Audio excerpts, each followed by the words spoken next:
Ma'am, ang utana namin Yes. kanus aday ang International Day of Families, ma'am. Okay.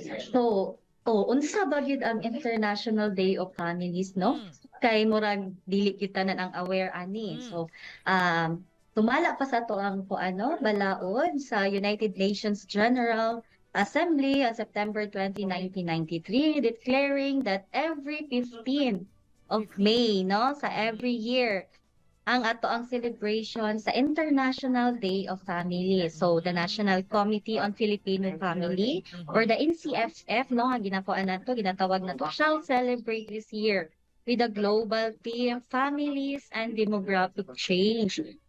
With sub-theme na atay Pamilyang Pilipino, pagtugon sa nagbabagong panahon at pananaw at panahon. Mhm. So, in relation to this, no, so the Department of Social Welfare and Development Office, Field Office 11, in partnership with the local or the city government of Davao and the national government agencies, will hold its Family Day celebration, no, in Marilog District, Davao City. So tomorrow ni siya, no, May 26, 2023. Mhm.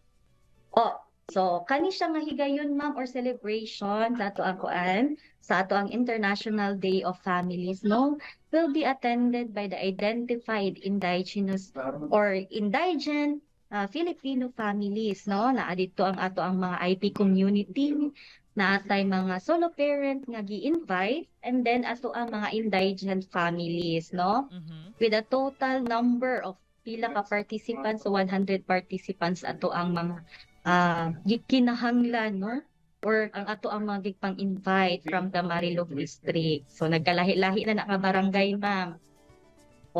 Okay. Sige, ma'am, unsay himuon nato dito, ma'am? Okay. So for this activity, no, na pinaagi ka ato ang mga interagency, no, nagkadaiya gyud nga activities na atay mga pipila ka mga orientation, ma'am, no. Isa na diri ang orientation on solo parent, no, or the expanded solo parent welfare act, which is grabe ni siya ka-trending nowadays, no. Yes. Also, gawas ana, no, sa atong mga solo parent na apuntay orientation in member registration system ni PhilHealth, kay basig dili gyud kita tanan ang aware ani kung unsaon ba pag-apply, no, asa bang mga unsa bay mga pinaagi ani, unsa kapaspason, no, ang serbisyo ni PhilHealth. Also, naapod orientation, no, dili gyud magpalupig ang ato ang orientation on anti-human trafficking and USAIC. So ginatawag nato ng USAIC kung online sexual abuse and exploitation of children, no. Kay bisan pa man sa panahon karon, ma'am, dili gyud nato malikayan, no, nga naagud mga pipila ka mga abuse, no, dito sa ato ang mga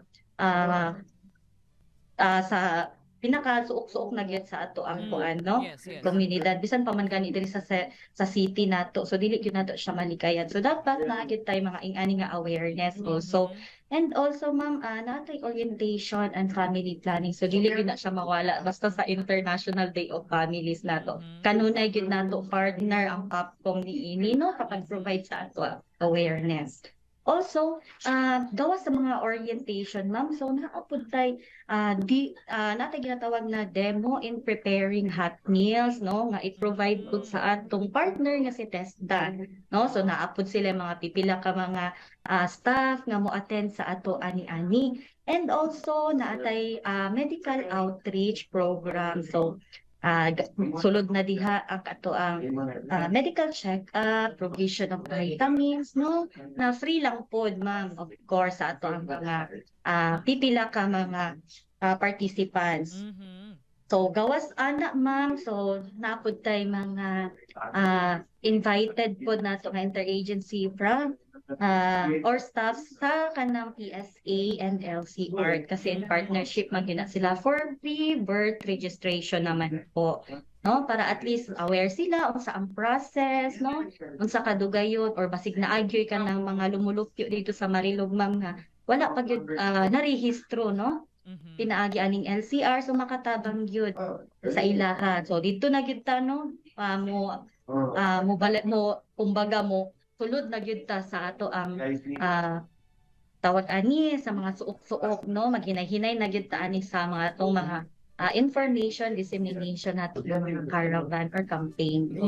Sige, ma'am, Marilog man ni ma'am, no? Tama ba? Yes, ma'am. Oo. So, ang ato ang venue for this, ma'am, is sa Baganihan, Marilog, Davao City. Yes Okay. po. Sige, so ang atong barangay, I believe, ma'am, nakaplastad na po sila kung kinsa ni nga mga pamilya ang mo join aning ato ang mga activities, ma'am. Right?